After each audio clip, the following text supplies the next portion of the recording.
अस्सलाम वालेकुम फ्रेंड्स, मेरा नाम है शहज़ाद और आप देख रहे हो उर्दू ट्यूटोरियल्स यूट्यूब चैनल।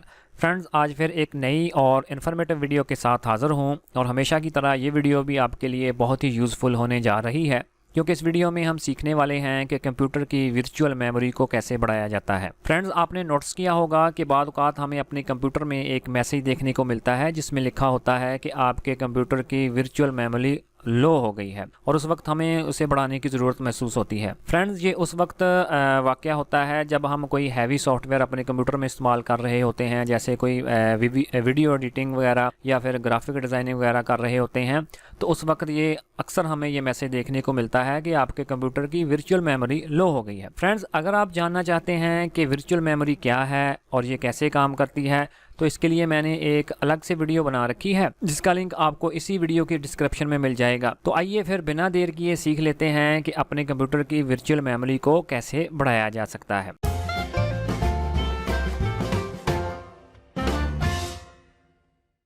तो फ्रेंड्स, अपने कंप्यूटर की वर्चुअल मेमोरी के साइज़ को बढ़ाने के लिए सिंपली आप अपने माई कंप्यूटर पर राइट क्लिक करके उसकी प्रॉपर्टीज़ वाली ऑप्शन पर क्लिक कर दें। तो ये एक नई विंडो आपके सामने आ जाएगी। तो इधर अगर आप गौर करें कि मेरे कंप्यूटर में 3 GB रैम लगी हुई है और कंप्यूटर इसी हिसाब से अपनी वर्चुअल मेमोरी को भी एडजस्ट करता है। उसके बाद आपने करना क्या है, ये एडवांस सिस्टम सेटिंग्स वाली ऑप्शन पर क्लिक करना है और उसके बाद आपके सामने एक नई विंडो आ जाएगी और उसके बाद आपने दोबारा एडवांस्ड वाली ऑप्शन पर क्लिक करना है और उसके नीचे सेटिंग्स वाली ऑप्शन पर क्लिक करें और दोबारा एडवांस्ड वाली सेटिंग पर क्लिक करेंगे तो आपके सामने ये देखें जी वर्चुअल मेमोरी वाली ऑप्शन आ जाएगी। और इधर अगर आप गौर करें तो उसने टोटल साइज़ 3044 MB लिखा हुआ है और ये साइज़ मेरे कंप्यूटर में लगी हुई रैम के मुताबिक ही है, यानी कि 3 GB रैम लगी हुई है और 3 GB उसने वर्चुअल मेमोरी के लिए एडजस्ट किया हुआ है। तो अगर आप इसको बढ़ाना चाहते हैं तो सिंपली आप चेंज वाली ऑप्शन पर क्लिक करें और ये देखें जी ऑटोमेटिकली मैनेज पेजिंग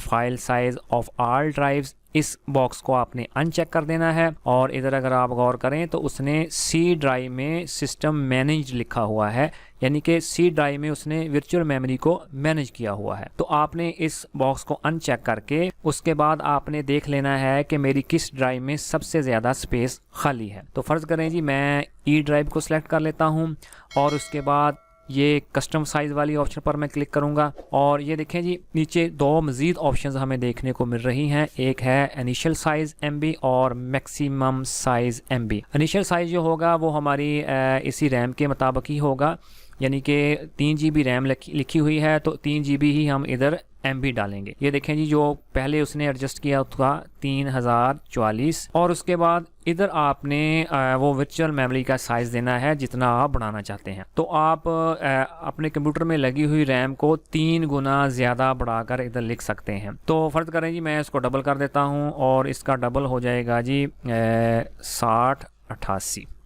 ठीक है जी। और उसके बाद सिंपली आपने सेट वाली ऑप्शन पर क्लिक करना है तो आपकी ई ड्राइव में मेमोरी साइज़ जो है वो एडजस्ट हो चुका है, जिसको हमने डबल कर दिया है। और उसके बाद आपने इधर से ओके कर देना है और ये देखें जी ये लिखा हुआ है आ गया कि अगर आप ये चेंजिंग करना चाहते हैं तो आपको अपने कंप्यूटर को रीस्टार्ट करना पड़ेगा ताकि ये इफ़ेक्ट डाल सके। तो मैं इधर अपने कंप्यूटर को रीस्टार्ट करने वाला नहीं हूँ, मकसद सिर्फ आपको समझाना था। तो फ्रेंड्स, इसी तरह आप बड़ी ही आसानी के साथ अपने कंप्यूटर की वर्चुअल मेमोरी के साइज़ को अपनी मर्ज़ी के मुताबिक बढ़ा सकते हैं या कम कर सकते हैं। तो मुझे पूरी उम्मीद है कि आज की ये वीडियो आपके लिए काफ़ी इन्फॉर्मेटिव रही होगी। तो इसी तरह की और वीडियोस देखने के लिए प्लीज़ मेरे चैनल को सब्सक्राइब करें, वीडियो को लाइक करें और अपने दोस्तों के साथ ज़्यादा से ज़्यादा शेयर करें ताकि दूसरे लोगों को भी हेल्प हो सके। तो मिलते हैं इसी तरह की एक और वीडियो में, तब तक के लिए अल्लाह हाफिज़।